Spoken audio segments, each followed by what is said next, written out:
ನಮಸ್ಕಾರ. Operation Sindoor coaching ಸೆಂಟರ್ಗೆ ಸ್ವಾಗತ. ಇವತ್ತು ಜಿಕೆ ಕ್ವಶನ್ ಅನ್ನು ಡಿಸ್ಕಷನ್ ಮಾಡೋಣ. SSC GDಯ 2025 ಮತ್ತು 24 ಹಳೆಯ ಪ್ರಶ್ನೆ ಪತ್ರಿಕೆಯ ಕ್ವಶನ್ ಪೇಪರ್ನ ಸಾಲ್ವ್ ಮಾಡೋಣ. ಫಸ್ಟ್ ಕೆಲಸ ಏನು ಮಾಡಬೇಕು, ಚಾನಲ್ ಸಬ್ಸ್ಕ್ರೈಬ್ ಮಾಡಿರಿ, ವಿಡಿಯೋ ನೋಡಕ್ಕೆ ಸ್ಟಾರ್ಟ್ ಮಾಡಿರಿ. ಓಕೆ. ಹಸಿರು ಕ್ರಾಂತಿಯ ಆರ್ಥಿಕತೆಯು ಯಾವ ವಲಯಕ್ಕೆ ಸೇರಿದೆ? ಹಸಿರು ಕ್ರಾಂತಿಯ ಆರ್ಥಿಕತೆ ಯಾವ ವಲಯಕ್ಕೆ ಸೇರಿದೆ ಅಂತ ಕೇಳಿದ್ದಾರೆ. ನೋಡ್ರಿ, ಒಂದನೇ ಆಪ್ಷನ್ ಕೈಗಾರಿಕಾ ವಲಯ. ಕೈಗಾರಿಕಾ ವಲಯ. ಹಸಿರು ಕ್ರಾಂತಿಗೆ ಕೈಗಾರಿಕಾ ವಲಯಕ್ಕೆ ಸಂಬಂಧ ಇಲ್ಲ, ಇದು ಆಗಂಗಿಲ್ಲ. ಹಸಿರು ಕ್ರಾಂತಿ ಅಂದ್ರೆ ಏನ್ ಬರುತ್ತೆ? ಬೆಳೆ, ಕೃಷಿ ಬೆಳೆಗಳ ಸಂಬಂಧಪಟ್ಟಿದ್ದು ಬರ್ತೈತಿ. ಅದೇನು ಬರಲ್ಲ, ಅನ್ನು ಟಿಕ್ ಮಾಡ್ಬೇಕು ನಾವು. ಕೈಗಾರಿಕಾ ವಲಯ ಅಂತ ಹೋಗಿಲ್ಲ ಹಸಿರು ಕ್ರಾಂತಿ. ಲೈಕ್ ಮಾಡ್ರಿ, ಕೃಷಿ ವಲಯ, ಇದು ರೈಟ್ ಆನ್ಸರ್. ಹಸಿರು ಕ್ರಾಂತಿಯು ಆರ್ಥಿಕತೆಯ ಯಾವ ವಲಯಕ್ಕೆ ಸೇರಿದೆ ಅಂದ್ರೆ ಕೃಷಿ ವಲಯ. ಇದು ಆನ್ಸರ್. ಇದ್ರ ಇನ್ನೊಂದು ಏನು ಸ್ವಲ್ಪ ತಿಳ್ಕೋಬಹುದು, ಇನ್ನೊಂದು ಸ್ವಲ್ಪ ನಿಮ್ಗೆ ನೆಕ್ಸ್ಟ್ ಎಕ್ಸಾಮ್ದಾಗ ಇದ್ರ ಮೇಲೆ ಇನ್ನೊಂದು ಯಾವ ತರ ಕ್ವಶನ್ಸ್ ಬರ್ಬೋದು ಅಂತ ಹೇಳ್ತೀನಿ ನೋಡ್ರಿ. ಈಗ ಏನಾದ್ರಿ, ಹಸಿರು ಕ್ರಾಂತಿ ಆರ್ಥಿಕತೆಯು ಯಾವ ವಲಯಕ್ಕೆ ಸೇರಿದೆ ಅಂತ ಕೂಡ ಕೃಷಿ ವಲಯ ಅಂತ ಹೇಳಿದ್ರು. ಆನ್ಸರ್ ಕರೆಕ್ಟ್ ಆಗಿದೆ. ಈಗ ಸೇವಾ ವಲಯ ಕೊಟ್ಟರೆ, ಇಲ್ಲಿ ಕೈಗಾರಿಕಾ ವಲಯ ಕೊಟ್ಟಾರ, ಇಲ್ಲಿ ಕೃಷಿ ವಲಯ ಅಂತ. ಇದು ಹಣಕಾಸು ವಲಯ. ಓಕೆ. ಇಲ್ಲಿ ಏನಪ್ಪ ಮೇನ್ ಇಂಪಾರ್ಟೆಂಟ್ ಅಂತಂದ್ರೆ, ಈ ಕೈಗಾರಿಕಾ ವಲಯ ಐತಲ್ಲ, ಓಕೆ, ಫಸ್ಟ್ ಕೃಷಿ ವಲಯಕ್ಕೆ ಬರೋಣ. ಕೃಷಿ ವಲಯ ಅಂತಂದ್ರೆ ಈ ಒಂದು ಆರ್ಥಿಕತೆ ಒಳಗೂ 3 ಹಂತಗಳು, 3 ತರ ವೆರೈಟಿ ಇರ್ತವೆ. ವೆರೈಟಿ ಏನಪ್ಪ ಅಂತಂದ್ರೆ ಪ್ರಾಥಮಿಕ ವಲಯ, ದ್ವಿತೀಯ ವಲಯ, ತೃತೀಯ ವಲಯ ಬರ್ತವೆ. ಪ್ರಾಥಮಿಕ ವಲಯ, ದ್ವಿತೀಯ ವಲಯ, ತೃತೀಯ ವಲಯ. ಈ ಕೃಷಿ ವಲಯ ಏನಂದ್ರೆ ಇದು ಪ್ರಾಥಮಿಕ ವಲಯಗಳು ಬರ್ತದೆ. ಪ್ರಾಥಮಿಕ ವಲಯಗಳು, ಪ್ರಾಥಮಿಕ ವಲಯ ಅಂದ್ರೆ ಕಚ್ಚಾ ವಸ್ತುಗಳನ್ನ ರೆಡಿ ಮಾಡ್ತಕ್ಕಂಥವು. ಕಚ್ಚಾ ವಸ್ತು ಯಾರು ರೆಡಿ ಮಾಡ್ತಾರೆ? ಕೃಷಿ ವಲಯದಾಗ ರೆಡಿ ಆಗ್ತಾವಲ್ಲ ಕಚ್ಚಾ ವಸ್ತುವನ್ನು. ಫಾರ್ ಎಕ್ಸಾಂಪಲ್, ಈ ಒಂದು ಕಬ್ಬು, ಈ ಕಬ್ಬನ್ನ ಈ ಕೈಗಾರಿಕೆ ಕಳಿಸ್ತೀವಿ, ಸಕ್ಕರೆಯಾಗಿ ರೆಡಿಯಾಗಿ ಬರ್ತೈತಿ. ಅಂದ್ರೆ ಪ್ರಾಥಮಿಕ ಕಚ್ಚಾ ವಸ್ತು ರೆಡಿ ಮಾಡೋದು ಯಾರು? ಕೃಷಿ ವಲಯ. ಇದಕ್ಕೆ ಕರಿತೀವಿ ನಾವು ಪ್ರಾಥಮಿಕ ವಲಯ ಅಂತ ಕರಿತೀವಿ. ಪ್ರಾಥಮಿಕ ವಲಯ. ಇನ್ನಷ್ಟು ದ್ವಿತೀಯ ವಲಯದಾಗ ಯಾವ ಬರ್ತೈತಿ? ದ್ವಿತೀಯ ವಲಯ ಅಂದ್ರೆ ಇದನ್ನ ನೋಡಿ, ಕೈಗಾರಿಕಾ ವಲಯ. ಕೈಗಾರಿಕಾ ವಲಯವನ್ನ ದ್ವಿತೀಯ ವಲಯ ಅಂತ ಕರಿತೀವಿ. ಕೈಗಾರಿಕಾ ವಲಯ ಏನಪ್ಪಾ? ದ್ವಿತೀಯ ವಲಯ ಅಂತಂದ್ರೆ ಏನಪ್ಪಾ ಅಂತಂದ್ರೆ ಕಚ್ಚಾ ವಸ್ತುವನ್ನ ತೆಗೆದುಕೊಂಡು ಒಂದು ಶುದ್ಧ ವಸ್ತುವನ್ನಾಗಿ ರೆಡಿ ಮಾಡೋರು. ಅಂದ್ರೆ ನಮಗೆ ಅವಶ್ಯಕತೆ ಇರತಕ್ಕಂಥ ವಸ್ತುವನ್ನ ರೆಡಿ ಮಾಡೋರಿಗೆ ನಾವು ದ್ವಿತೀಯ ವಲಯ ಅಂತ ಕರಿತೀವಿ. ದ್ವಿತೀಯ ವಲಯ. ಹೌದಾ? ಕಚ್ಚಾ ವಸ್ತುವನ್ನ ತೆಗೆದುಕೊಂಡು ಒಂದು ಶುದ್ಧ ವಸ್ತುವನ್ನಾಗಿ ರೆಡಿ ಮಾಡೋರಿಗೆ ದ್ವಿತೀಯ ವಲಯ. ಕಚ್ಚಾ ವಸ್ತು ತಗೊಂಡು ಶುದ್ಧ ವಸ್ತು ರೆಡಿ ಮಾಡೋದು ಯಾರು? ಕೈಗಾರಿಕಾ ವಲಯ. ಹೌದಾ? ಕೈಗಾರಿಕಾ ಅಂದ್ರೆ ಏನು? ಫ್ಯಾಕ್ಟ್ರಿಗಳು. ಅದು ಯಾವ ವಲಯ ಬರ್ತೈತಿ? ದ್ವಿತೀಯ ವಲಯ ಬರ್ತೈತಿ. ನೆಕ್ಸ್ಟ್ ತೃತೀಯ ವಲಯ ಬರ್ತೈತಿ. ತೃತೀಯ ವಲಯ. ತೃತೀಯ ವಲಯ ಅಂದ್ರೆ ಯಾವ್ದು ಬರ್ತೈತಿ? ಈ ಸೇವಾ ವಲಯ ಇರಲ್ಲ, ಈಗ ತೃತೀಯ ವಲಯ. ತೃತೀಯ ವಲಯ ಅಂದ್ರೆ ಒಂದ, ಸೇವಾ ವಲಯ ಅಂದ್ರೆ ಒಂದ. ಈ ಸೇವಾ ವಲಯಗಳು ಯಾವ್ದು ಬರ್ತೈತಿ ಅಂತಂದ್ರೆ ಈ ಬ್ಯಾಂಕ್ ಅದ ನೋಡ್ರಿ, ಬ್ಯಾಂಕಿಂಗ್ ಸೆಕ್ಟರ್. ಬ್ಯಾಂಕ್ಗಳಾಗ್ಬೋದು, ಅಂಚೆ ಕಚೇರಿ ಆಗ್ಬೋದು, ಇವೆಲ್ಲ ಸೇವೆ ಒಳಗೆ ಬರ್ತಾವ. ಹೌದಾ? ಈಗ ಹಾಸ್ಪಿಟಲ್ ಕೂಡ ಸೇವಾ ವಲಯನ ರೀ ಅದು. ಅಂದ್ರೆ ನಿಮಗೆ ಸೇವೆ ಎಲ್ಲಿ ಮಾಡ್ತಾರೆ ನೋಡ್ರಿ, ನಿಮಗೆ ಏನು ಸೇವೆ ನೀಡ್ತಾರಲ್ಲ ಅದು ಸೇವಾ ವಲಯ, ಅದು ತೃತೀಯ ವಲಯ. ಕರೆಕ್ಟಾ? ಇನ್ನೊಂದು ಏನಪ್ಪಾ ಅಂತಂದ್ರೆ ಈ ಪ್ರಥಮ ವಲಯ, ಪ್ರಾಥಮಿಕ ವಲಯ ಆಗ್ಬೋದು, ದ್ವಿತೀಯ ವಲಯ ಆಗ್ಬೋದು, ಅಥವಾ ತೃತೀಯ ವಲಯ ಆಗ್ಬೋದು. ಎಕ್ಸಾಮ್ ಕೇಳ್ತಾರೆ, ಬ್ಯಾಂಕ್ ಇದು ಯಾವ ವಲಯಕ್ಕೆ ಸಂಬಂಧಿಸಿದೆ? ಪ್ರಥಮ ವಲಯ, ದ್ವಿತೀಯ ವಲಯ, ತೃತೀಯ ವಲಯ ಅಂತ ಆಪ್ಷನ್ ಕೊಡ್ತಾನೆ. ಬ್ಯಾಂಕ್ ಯಾವ್ದ್ರಿ? ಸೇವೆ ಕೊಡ್ತದೆ ಅಂದ್ರೆ ಸೇವಾ ವಲಯ. ಕೈಗಾರಿಕೆ ಇದು ಯಾವ ವಲಯಕ್ಕೆ ಸಂಬಂಧಿಸಿದೆ? ಯಾವ್ದ್ರಿ? ದ್ವಿತೀಯ ವಲಯ. ಕೃಷಿ ಇದು ಯಾವ ವಲಯಕ್ಕೆ ಸಂಬಂಧಿಸಿದೆ? ಪ್ರಾಥಮಿಕ ವಲಯ. ಈಗಿನೊಂದು ಪಶು ಸಂಗೋಪನೆ, ಇದು ಪ್ರಾಥಮಿಕ ವಲಯನ. ಪಶು ಸಂಗೋಪನೆ ಅಂದ್ರೆ ಹೈನು ಮಾಡೋದು. ಇನ್ನೊಂದು ಈಗ ಗುಡಿ ಕೈಗಾರಿಕೆ ಅಂದ್ರೆ ಮನ್ಯಾಗ ಬುಟ್ಟಿ ಹೆಣ್ಣಿದು ಚಾಪಿ ಮಾಡೋದು ಮಾಡ್ತಾರಲ್ಲ, ಅದು ಪ್ರಾಥಮಿಕ ವಲಯ ಮಾಡೋದು. ಹೌದಾ? ಅವೆಲ್ಲ ಪ್ರಾಥಮಿಕ ವಲಯಗಳು ಗೊತ್ತಾವ. ಅಲ್ಲೇನು ಕೈಗಾರಿಕೆ ಇಲ್ಲ, ಸೊ ಅದು ಪ್ರಾಥಮಿಕ ವಲಯನ ಆಗಿದೆ. ನೆಕ್ಸ್ಟ್ ಕ್ವಶನ್ ನೋಡ್ರಿ, ಅಖಿಲ ಭಾರತ ಮುಸ್ಲಿಂ ಲೀಗ್ನ ಮೊದಲ ಅಧ್ಯಕ್ಷ ಯಾರು? ಅಖಿಲ ಭಾರತ ಮುಸ್ಲಿಂ ಲೀಗ್ನ ಮೊದಲ ಅಧ್ಯಕ್ಷರು. ಫಸ್ಟ್ ಏನ್ ಮಾಡ್ಬೇಕಂತಂದ್ರೆ ನಾವು ಏನ್ ತಿಳ್ಕೊಬೇಕಿದ್ರಾಗ ಮೊದಲ ಆನ್ಸರ್ ನೋಡೋಣ. ಮೊಹಮ್ಮದ್ ಅಲಿ ಜಿನ್ನಾ ಅಲ್ರಿ, ಮೊಹಮ್ಮದ್ ಅಲಿ ಜಿನ್ನಾ ಅಲ್ಲ. ಮುಸ್ಲಿಂ ಲೀಗ್ನ ಮೊದಲ ಅಧ್ಯಕ್ಷರು ಮೊಹಮ್ಮದ್ ಅಲಿ ಜಿನ್ನಾ ಅಲ್ಲ. ನೆಕ್ಸ್ಟ್ ನೋಡ್ರಿ, ಸುಲ್ತಾನ್ ಮೊಹಮ್ಮದ್ ಶಾ ಇವರು ಅಲ್ರಿ, ಇವರು ಅಲ್ಲ. ಸುಲ್ತಾನ್ ಮೊಹಮ್ಮದ್ ಶಾ ಇವರು ಅಲ್ಲ. ನೆಕ್ಸ್ಟ್ ನೋಡ್ರಿ, ಮೂರನೇ ಆಪ್ಷನ್ ಆಗಾ ಖಾನ್, ಇವರ ರೈಟ್. ಮುಸ್ಲಿಂ ಲೀಗ್ನ ಮೊದಲ ಅಧ್ಯಕ್ಷರು ಯಾರು? ಆಗಾ ಖಾನ್. ಇವರು ಮುಸ್ಲಿಂ ಲೀಗ್ನ ಮೊದಲ ಅಧ್ಯಕ್ಷರು. ಓಕೆ, ಆನ್ಸರ್ ಸಿಗ್ತಾ? ಈಗ ಖ್ವಾಜಾ ಸಲೀಮುಲ್ಲಾ ಐತಿ. ಖ್ವಾಜಾ ಸಲೀಮುಲ್ಲಾ ಇವ್ರು ಯಾರು ಅಂತ ತಿಳ್ಕೊಬೇಕಲ್ಲ. ಇವರು ಇದಕ್ಕೆ ಸಂಬಂಧಪಟ್ಟಾರ, ಇವ್ರು ಎಲ್ಲರೂ ಇದಕ್ಕೆ ಸಂಬಂಧಪಟ್ಟಾರ. ಬಟ್ ಇದ್ರಾಗ ಇಂಪಾರ್ಟೆಂಟ್ ಏನಂತಂದ್ರೆ, ಇವ್ರು ಆಗಾ ಖಾನ್ ಅವರು ಮುಸ್ಲಿಂ ಲೀಗ್ನ ಮೊದಲ ಅಧ್ಯಕ್ಷರು. ಖ್ವಾಜಾ ಸಲೀಮುಲ್ಲಾ ಇವರು ಮುಸ್ಲಿಂ ಲೀಗ್ನ ಸ್ಥಾಪಕರು. ಖ್ವಾಜಾ ಸಲೀಮುಲ್ಲಾ ಮುಸ್ಲಿಂ ಲೀಗ್ನ ಸ್ಥಾಪಕರು. ಆಗಾ ಖಾನ ಮುಸ್ಲಿಂ ಲೀಗ್ನ ಮೊದಲ ಅಧ್ಯಕ್ಷರು. ಹಂಗಾದ್ರೆ ಮುಸ್ಲಿಂ ಲೀಗ್ ಯಾವಾಗ ಸ್ಥಾಪನೆ ಆಯ್ತು ಅಂತ ಇಂಪಾರ್ಟೆಂಟ್ ಆಗೈತಿ. ಎಕ್ಸಾಂಪಲ್ ಕೇಳಿ ಯಾರು ಕೇಳ್ತಾರು. ಮುಸ್ಲಿಂ ಲೀಗ್ ಯಾವಾಗ ಸ್ಥಾಪನೆ ಆಗೈತಿ? 1906 ಸ್ಥಾಪನೆ ಆಗೈತಿ. 1906 ಯಾರು ಸ್ಥಾಪನೆ ಮಾಡ್ತಾರೆ? ಖ್ವಾಜಾ ಸಲೀಮುಲ್ಲಾ ಸ್ಥಾಪನೆ ಮಾಡ್ತಾರೆ. ಮೊದಲ ಅಧ್ಯಕ್ಷರು ಯಾರು? ಆಗಾ ಖಾನ್. ಎಲ್ಲಿ ಸ್ಥಾಪನೆ ಆಗೈತಿ? ಮುಸ್ಲಿಂ ಲೀಗ್ ಎಲ್ಲಿ ಸ್ಥಾಪನೆ ಆಗೈತಿ? ಬಾಂಗ್ಲಾದೇಶದ ಢಾಕಾದಾಗ. ಢಾಕಾ ವೆರಿ ಇಂಪಾರ್ಟೆಂಟ್ ರೀ. ಇಷ್ಟು ಕರೆಕ್ಟ್ ಆಗಿ ನೀವು ಜಿಕೆ ನೋಡ್ತೀವಿ. ಈ ತರ ಓದಾಕಂದ್ರೆ 100% ಮ್ಯಾಕ್ಸಿಮಮ್ ಕ್ವಶನ್ ಟಚ್ ಆಗ್ತವೆ. ಓಕೆ, ಮುಸ್ಲಿಂ ಲೀಗ್ ಯಾವಾಗ ಸ್ಥಾಪನೆ ಆಯ್ತು? 1906 ಸ್ಥಾಪನೆ ಆಯ್ತು. 1906 ಮುಸ್ಲಿಂ ಲೀಗ್ ಸ್ಥಾಪನೆ ಆಯ್ತು. ಯಾರು ಸ್ಥಾಪನೆ ಮಾಡ್ರು? ಖ್ವಾಜಾ ಸಲೀಮುಲ್ಲಾ. ಪ್ರಥಮ ಅಧ್ಯಕ್ಷರು ಯಾರಿದ್ರು? ಆಗಾ ಖಾನ. ಎಲ್ಲಿ ಸ್ಥಾಪನೆ ಆಯ್ತು? ಬಾಂಗ್ಲಾದೇಶದ ಢಾಕಾದ ಸ್ಥಾಪನೆ ಆಯ್ತು. ಈ ತರ ಓದಿದ್ರೆ ಮುಗಿದೋದು. ಈ ತರ ಓದೋದು. ನೆಕ್ಸ್ಟ್ ಕ್ವಶನ್ ನೋಡ್ರಿ, ಕಳಿಂಗ ಮಹೋತ್ಸವ ಯಾವ ರಾಜ್ಯದಲ್ಲಿ ಆಚರಿಸಲಾಗುತ್ತದೆ? ಕಳಿಂಗ ಮಹೋತ್ಸವ ಯಾವ ರಾಜ್ಯದಲ್ಲಿ ಆಚರಣೆ ಮಾಡಲಾಗುತ್ತದೆ ಅಂತಂದ್ರೆ ನೋಡ್ರಿ, ಕರ್ನಾಟಕ ಅಂತೂ ಅಲ್ಲ, ಹೌದಾ? ಮಹಾರಾಷ್ಟ್ರ ಅಲ್ಲ, Odisha. Odisha is right answer. Kalinga ಉತ್ಸವವನ್ನು ಎಲ್ಲಿ ಆಚರಣೆ ಮಾಡ್ತೀವಿ? ಒಡಿಸ್ಸಾದಾಗ. ಇದು ಎಷ್ಟು ನಿಜ ತಿಳ್ಕೊಬಹುದು ಅಂತಂದ್ರೆ, ಈ ಒಡಿಸ್ಸಾದ ಹಳೆಯ ಹೆಸರು ಕಳಿಂಗ. ಒಡಿಸ್ಸಾದ ಹಳೆಯ ಹೆಸರು ಯಾವುದು? ಕಳಿಂಗ.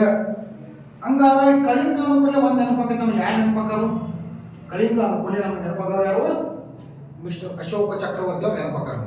ಕಳಿಂಗ ಯುದ್ಧ, ಯಾಕಂದ್ರೆ ಕಳಿಂಗ ಯುದ್ಧ ಮೇಲೆ ದಾಳಿ ಮಾಡ್ತಾರೆ. ಕಳಿಂಗ ಯುದ್ಧ ಕೇಳಿ ನಾವು ಅಶೋಕ ಚಕ್ರವರ್ತಿ ಮಾಡ್ತಾರೆ. ಯಾವಾಗ? ಕ್ರಿಸ್ತ ಶಕ 261ರಾಗ ಕಳಿಂಗ ಯುದ್ಧ ಆಗತ್ತೆ. ಯಾರ ಮಧ್ಯೆ ಆಗತ್ತೆ? ಅಶೋಕ ಮತ್ತು ಕಾರವೇಲನ ಮಧ್ಯೆ ಕ್ರಿಸ್ತ ಶಕ 261ರಲ್ಲಿ ಕಳಿಂಗ ಯುದ್ಧ ಆಗತ್ತೆ. ಸೊ ಈ ತರ ಜಿಕೆ 360. ಓಕೆ, ಅಂದ್ರೆ ಕಳಿಂಗ ಮಹೋತ್ಸವ. ಈ ಕಳಿಂಗ ಅನ್ನೋ ವರ್ಡ್ ಏನಾದ್ರು ಕೇಳಿಪ್ಪ ಅಂದ್ರೆ ಇಂಪಾರ್ಟೆಂಟ್ ಏನಾಗಬೇಕು? ಒಡಿಸ್ಸಾ. ಒಡಿಸ್ಸಾದ ಹಳೆಯ ಹೆಸರು ಕಳಿಂಗ. ಕಳಿಂಗ ಯುದ್ಧ ಯಾವಾಗ ಆಯ್ತು?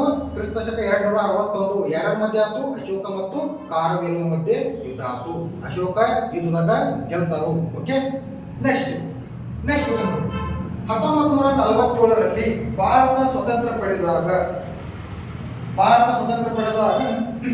ಬ್ರಿಟಿಷ್ ಪ್ರಧಾನಿ ಯಾರಾಗಿದ್ದರು? 1947ರ ಭಾರತ ಸ್ವತಂತ್ರ ಪಡೆದಾಗ ಬ್ರಿಟಿಷ್ ಪ್ರಧಾನಿ ಯಾರಿದ್ರು? ಬ್ರಿಟಿಷ್ ಪ್ರಧಾನಿ ಇಂಗ್ಲೆಂಡ್ದಾಗ್ರಿ. ಯಾರಿದ್ರು? Ramsay MacDonald. ರಾಮ್ಸೆ ಮ್ಯಾಕ್ಡೊನಾಲ್ಡ್ ಅಲ್ರಿ ಇವರಲ್ಲ. Next Clement ಅಟ್ಲೆ. ಇವರ ಭಾರತ ಸ್ವತಂತ್ರ ಸಿಕ್ಕಾಗ ಬ್ರಿಟನ್ ಪ್ರಧಾನಿ ಯಾರಿದ್ರು ಅಂದ್ರೆ ಕ್ಲೆಮೆಂಟ್ ಅಟ್ಲೆ ಇವರೇ ಇದ್ರು. Next Mount baton. ನೋಡ್ರಿ ಇವ್ರ ಬಗ್ಗೆ ಹೇಳ್ತಾನೆ ನೋಡ್ರಿ. ಭಾರತ 1947 ಭಾರತ ಸ್ವತಂತ್ರ ಸಿಕ್ಕಾಗ ಕ್ಲೆಮೆಂಟ್ ಅಟ್ಲೆ ಬ್ರಿಟನ್ನ ಪ್ರಧಾನಿ ಇರ್ತಾರೋ. ಈ ಮೌಂಟ್ ಬ್ಯಾಟನ್ ಏನ್ ಇರ್ತಾರ ಅಂತಂದ್ರೆ ಭಾರತದ ಗವರ್ನರ್ ಇರ್ತಾರೋ. ಕನ್ಫ್ಯೂಷನ್ ಆಗಬಾರದು. ಭಾರತಕ್ಕೆ ಸ್ವತಂತ್ರ ಸಿಕ್ಕಾಗ 1947ರಾಗ ಭಾರತದ ಗವರ್ನರ್ ಮೌಂಟ್ ಬ್ಯಾಟನ್ ಇರ್ತಾರೋ.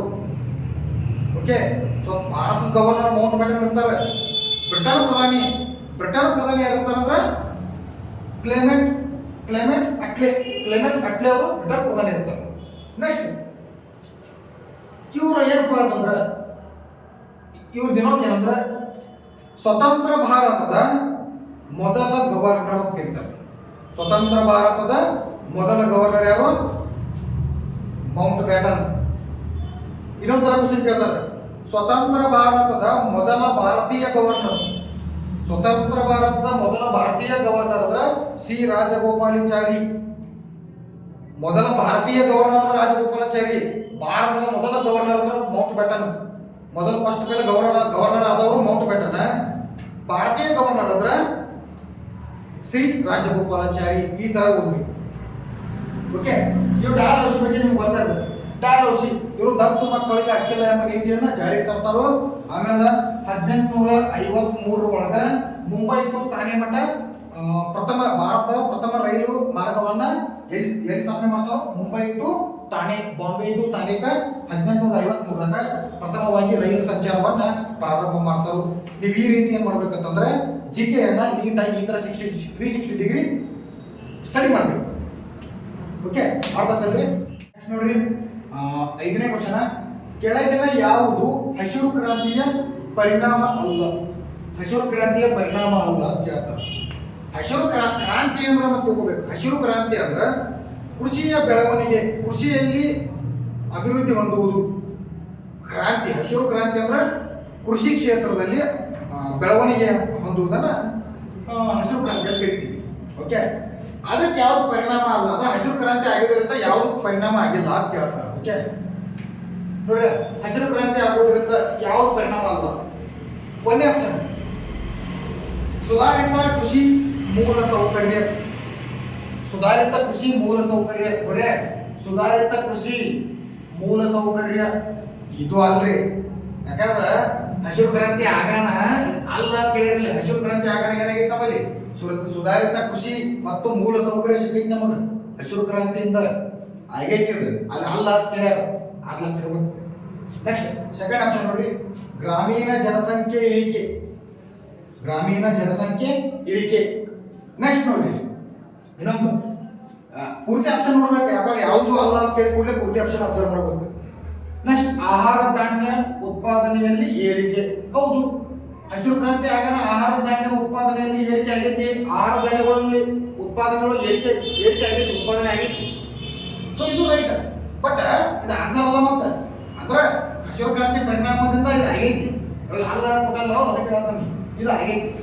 ನೆಕ್ಸ್ಟ್ ಫೋರ್ತ್ ಆಪ್ಷನ್ ನೋಡ್ರಿ, ರಾಸಾಯನಿಕ ಗೊಬ್ಬರಗಳ ಮೇಲೆ ಹೆಚ್ಚಿನ ಅವಲಂಬನೆ. ಹೌದು, ಹಸಿರು ಕ್ರಾಂತಿ ಆಗಾನ ರಾಸಾಯನಿಕ ಗೊಬ್ಬರಗಳ ಮೇಲೆ ಹೆಚ್ಚಿನ ಅವಲಂಬನೆ ಆಗಿದ್ವಿ. ಆಧುನಿಕ ಯಂತ್ರತಂತ್ರಗಳು ಬಂದು. ಸೊ ಇದು ಇದು ಇದು ಅಲ್ಲ. ಆನ್ಸರ್ ಏನಾಗ್ತೈತೆ ಅಂದ್ರೆ ಇದು ನೋಡ್ರಿ, ಗ್ರಾಮೀಣ ಜನಸಂಖ್ಯೆಯಲ್ಲಿ ಇಳಿಕೆ. ಹಸಿರು ಕ್ರಾಂತಿ ಆಗೋದ್ರಿಂದ ಗ್ರಾಮೀಣ ಜನಸಂಖ್ಯೆಗೆ ಸಂಬಂಧ ಇಲ್ಲ. ಗ್ರಾಮೀಣ ಜನಸಂಖ್ಯೆಗೆ ಸಂಬಂಧ ಆಗಿಲ್ಲ. ಅದು ಗ್ರಾಮೀಣ ಜನಸಂಖ್ಯೆ ಇಳಿಕೆಗೆ ಮತ್ತು ಹಸಿರು ಕ್ರಾಂತಿಯ ಪರಿಣಾಮ ಸಂಬಂಧ ಇಲ್ಲ. ಅಂದ್ರೆ ಯಾವುದು ಅಲ್ಲ ಅಂತಂದ್ರೆ ಗ್ರಾಮೀಣ ಜನಸಂಖ್ಯೆ ಇಳಿಕೆ ಅಂದ್ರೆ ಈ ಹಸಿರು ಕ್ರಾಂತಿ ಪರಿಣಾಮ, ಹಸಿರು ಕ್ರಾಂತಿಗೆ ಆಗಿದ್ರಿಂದ ಗ್ರಾಮೀಣ ಜನಸಂಖ್ಯೆ ಇಳಿಕೆಗೆ ಏನು ಸಂಬಂಧ ಇಲ್ಲ. ಯಾವ್ದು ಅಲ್ಲ ಅಂತ ಯಾರು? ಆಪ್ಷನ್ 2 ಗ್ರಾಮೀಣ ಜನಸಂಖ್ಯೆ ಇಳಿಕೆ. ಇದು ಆನ್ಸರ್. ನೀಟಾಗಿ 4 ಆಪ್ಷನ್ ಕರೆಕ್ಟಾಗಿ ನೋಡ್ಕೋಬೇಕು. ಕ್ವಶನ್ ಅರ್ಥ ಮಾಡ್ಕೋಬೇಕು. ಫಸ್ಟ್ ಪೆಲೆ ಮಾಡ್ಬೇಕು. GK ಆಗ್ಬೋದು, ಮ್ಯಾಥ್ಸ್ ಆಗ್ಬೋದು, ರೀಸನಿಂಗ್ ಆಗ್ಬೋದು. ಕ್ವಶನ್ ಅನ್ನ ಅರ್ಥ ಮಾಡ್ಕೋಬೇಕು. ಕ್ವಶನ್ ಅರ್ಥ ಅಂತಂದ್ರೆ ತಾನ ಅರ್ಥ ಮಾಡ್ಬೇಕು. ಓಕೆ, ಕ್ವಶನ್ ಅರ್ಥ ಮಾಡ್ಕೊಳ್ಳೋ ಕೆಪಾಸಿಟಿ ಬೆಳೆಸ್ಕೋಬೇಕು. ಈ ತರ ಕ್ವಶನ್ ಪೇಪರ್ನ ನೀವು ಸಾಲ್ವ್ ಮಾಡೋದ್ರಿಂದ ಕ್ವಶನ್ ಅರ್ಥ ಆಗ್ತಾವೆ. ಇದ್ರ ಮೀನಿಂಗ್ ಅರ್ಥ ಮಾಡ್ಕೋಬೇಕು. ಓಕೆ, ನೆಕ್ಸ್ಟ್ ಕ್ವಶನ್ ನೋಡಿ, ಮಾಜಿ ಕ್ರಿಕೆಟಿಗ ರೋಜರ್ ಬಿನ್ನಿ ಯಾವ ದೇಶಕ್ಕಾಗಿ ಕ್ರಿಕೆಟ್ ಆಡಿದ್ದರು? ನೋಡ್ರಿ, ಇವರು ರೋಜರ್ ಬಿನ್ನಿ ಅವರು ಇವ್ರು ಯಾವ ದೇಶಕ್ಕಾಗಿ ಕ್ರಿಕೆಟ್ ಆಡಿದ್ದರು ಕೇಳ. ನೋಡ್ರಿ ಆಪ್ಷನ್ ನೋಡ್ರಿ, ಇಂಗ್ಲೆಂಡ್ ಅಲ್ರಿ, ನ್ಯೂಜಿಲೆಂಡ್ ಅಲ್ರಿ, ಆಸ್ಟ್ರೇಲಿಯಾ ಅಲ್ಲ, ಭಾರತ್. ರೈಟ್. ಮಾಜಿ ಕ್ರಿಕೆಟಿಗ ರೋಜರ್ ಬಿನ್ನಿ ಯಾವ ದೇಶದವರು ಕ್ರಿಕೆಟ್ ಆಡ್ರಿ? ಯಾವ ದೇಶಕ್ಕೆ ಆಡ್ಯಾರ ಅಂದ್ರೆ ಭಾರತ ಆಡ್ಯಾರ. ಇವ್ರ ಬಗ್ಗೆ ಸ್ವಲ್ಪ ತಿಳ್ಕೊಬೇಕಂತ ನೋಡ್ರಿ. ಇದು ಯಾಕೆ ಈ ಕ್ವಶನ್ ಪದ್ಧತಿ ತಿಳ್ಕೊಬೇಕು ನಾವು? ರೋಜರ್ ಬಿನ್ನಿ ಅವ್ರದ್ದು ಯಾಕೆ ಕ್ವಶನ್ ಪದ್ಧತಿ ತಿಳ್ಕೊಬೇಕು? ಯಾಕಂದ್ರೆ ಇವರು ಇದು 2025 SSC GD ಕ್ವಶನ್ ಪೇಪರ್ ಇದು. Okay, 2025 SSC GD question paper ಇದೆ. ಈ GD ಕ್ವಶನ್ ಪೇಪರ್ ಯಾಕೆ ರೋಜರ್ ಬಿನ್ನಿ ಅವ್ರು ಬಂದ್ರು? ಇಂಪಾರ್ಟೆಂಟ್ ಏನಂದ್ರೆ ಈ 2025ರಾಗ ಏನಾಗಿತ್ತು ಅಂದ್ರೆ 2024 ಮತ್ತು 25 starting stage, 25 starting stage, 2024 ending. ಆ ಟೈಮ್ದಾಗ ಏನಾಗ್ತೈತೆ ಅಂದ್ರೆ ರೋಜರ್ ಬಿನ್ನಿ ಅವ್ರು ಏನಿರ್ತಾರೆ ಅಂತಂದ್ರೆ 2022ರಿಂದ 2025 ಮಟ್ಟ, 2022ರಿಂದ 2025 ಮಟ್ಟ ರೋಜರ್ ಬಿನ್ನಿ ಅವರು BCCI ಪ್ರೆಸಿಡೆಂಟ್ ಇರ್ತಾರೆ. ನಾವು ಭಾರತದ ಕ್ರಿಕೆಟ್ ಐತ್ರಲ್ಲೇ ಅದರ ಅಧ್ಯಕ್ಷರು ಇರ್ತಾರೆ. BCCI ಪ್ರೆಸಿಡೆಂಟ್ ಇರ್ತಾರೆ. ಯಾರು? ರೋಜರ್ ಬಿನ್ನಿ ಅವರು 2025ಕ್ಕ ಇವ್ರದ್ದು ಇವ್ರದ್ದು ಅವಧಿ ಮುಗಿದೈತಿ, ಈ ಅಧ್ಯಕ್ಷ ಸ್ಥಾನದಿಂದ ಕೆಳಗಿಳಿತಾರೆ. ಸೊ ಇಲ್ಲಿ 2025 ಇವರು ರೋಜರ್ ಬಿನ್ನಿ ಅವರು ಅಧ್ಯಕ್ಷ ಸ್ಥಾನದಿಂದ ತಳಗಿಳಿದ ಕಾರಣ ಸಲುವಾಗಿ ರೋಜರ್ ಬಿನ್ನಿ ಅವರು ಕ್ವಶನ್ ಬಂದಿದ್ದಾರೆ. ಅಂದ್ರೆ ಕರೆಂಟ್ ಅಫೇರ್ಸ್ ರಿಲೇಟೆಡ್ ಜಿಕೆ ಅಂದ್ರೆ ಇದೆ. ರೋಜರ್ ಬಿನ್ನಿ ಅವ್ರು ಏನಾಗಿರುತ್ತೆ 2025 ಮಟ್ಟ ವರ್ಕ್ ಮಾಡಿರ್ತಾರೋ, 25ಕ್ಕೆ ಅವ್ರದ್ದು ಅವಧಿ ಮುಗಿದೈತಿ. ಅವ್ರ ಅವಧಿ ಮುಗಿದ ಮೇಲೆ ಬೇರೆದವ್ರು ಬಂದು ಜಾಯ್ನ್ ಆಗ್ತಾರೆ. ಸೊ ಅದರ ಸಂಬಂಧ ರೋಜರ್ ಬಿನ್ನಿ ಅವ್ರು ಕ್ವಶನ್ ಮಾಡ್ಬೇಕು. ಈ ತರ ನಾವು ಏನ್ ಮಾಡಬೇಕು, ಜಿ ಕೆ ಈ ಕ್ವಶನ್ ಯಾಕೆ ಬಂದೈತೆ ಅಂದ್ರೆ ಇಲ್ಲಿ ಏನೋ ಒಂದು ಆಗಿರ್ತೈತಿ, ಓಲ್ಡ್ ಕ್ವಶನ್ ಬರೋದು ತಿಳ್ಕೊಬೇಕು ನಾವು. ಅಂದ್ರೆ ಕರೆಂಟ್ ಅಫೇರ್ಸ್ ಎಷ್ಟು ಇಂಪಾರ್ಟೆಂಟ್ ಅನ್ನೋದು ಅರ್ಥ ಆಗ್ತದೆ. ಓಕೆ, ಇನ್ನೊಂದು ನಿಮಗೊಂದು ಹೋಮ್ವರ್ಕ್ ಕೊಡ್ತಾನೆ ಇವತ್ತು, ನಿಮಗೊಂದು ಹೋಮ್ವರ್ಕ್. ಆ ಹೋಮ್ವರ್ಕ್ ಅನ್ನ ಕಮೆಂಟ್ದಾಗ ನಮಗೆ ಕಮೆಂಟ್ ಸೆಕ್ಷನ್ದಾಗ ನೀವು ಕಮೆಂಟ್ ಮಾಡಬೇಕು. ಹೋಮ್ವರ್ಕ್ ಏನಪ್ಪಾ ಅಂತಂದ್ರೆ 2025 ಮಟ್ಟ ರೋಜರ್ ಬಿನ್ನಿ ಅವರು BCCI ಪ್ರೆಸಿಡೆಂಟ್ ಇದ್ರು. ಹಂಗಾದ್ರೆ ಪ್ರೆಸೆಂಟ್ ಯಾರದಾರು ಅನ್ನೋದು ನಾನು ಹೇಳ್ಬೇಕು. ಅಂದ್ರೆ ಪ್ರಸ್ತುತ BCCI ನ ಪ್ರೆಸಿಡೆಂಟ್ ಯಾರು ಅನ್ನೋದು ಕಮೆಂಟ್ ಬಾಕ್ಸ್ದಾಗ ಎಲ್ಲರೂ ಕಮೆಂಟ್ ಮಾಡಬೇಕು. ಅಂದ್ರೆ ಇವತ್ತು ನಿಮ್ದು ವರ್ಕ್ ಇದೆ. ಯಾಕಂದ್ರೆ ನೆಕ್ಸ್ಟ್ 2026 SSC GD ಕ್ವಶನ್ ಬರ್ಬೋದು, ಯಾರು ಬರ್ಬೋದಲ್ಲ. ಸೊ ಅದ್ರ ಸಂಬಂಧ ಈ ತರ ನಾವು ಕರೆಂಟ್ ಅಫೇರ್ಸ್ ಅನ್ನು ತಿಳ್ಕೊಬೇಕು. ಯಾಕೆ ಕ್ವಶನ್ ಬಂದೈತಿ ಅಂದ್ರೆ ಕರೆಂಟ್ ಅಫೇರ್ಸ್ ರಿಲೇಟೆಡ್ ಜಿಕೆ ತಿಳ್ಕೊಬೇಕು. ಓಕೆ, ಎಲ್ಲರೂ ಕಮೆಂಟ್ ಮಾಡ್ರಿ, ಅದು ಆನ್ಸರ್ ಏನು ಅನ್ನೋದು ಇವತ್ತು ನಿಮಗೂ ಮಾಡ್ತದೆ. ಇದು ನಾಳೆ ನಿಮಗೆ ಒಂದು ಮಾರ್ಕ್ಸ್ ಕೊಡ್ಬೋದು ಅದರ ಸಂಬಂಧ. ಓಕೆ, ಎಲ್ಲರೂ ಚಾನಲ್ಗೆ ಸಬ್ಸ್ಕ್ರೈಬ್ ಮಾಡಿರಿ, ನಿಮ್ಮ ಫ್ರೆಂಡ್ಸ್ಗೆಲ್ಲ ಶೇರ್ ಮಾಡಿರಿ. ಎಲ್ಲರಿಗೂ ಒಳ್ಳೆಯದಾಗಲಿ. ಜೈ ಹಿಂದ್.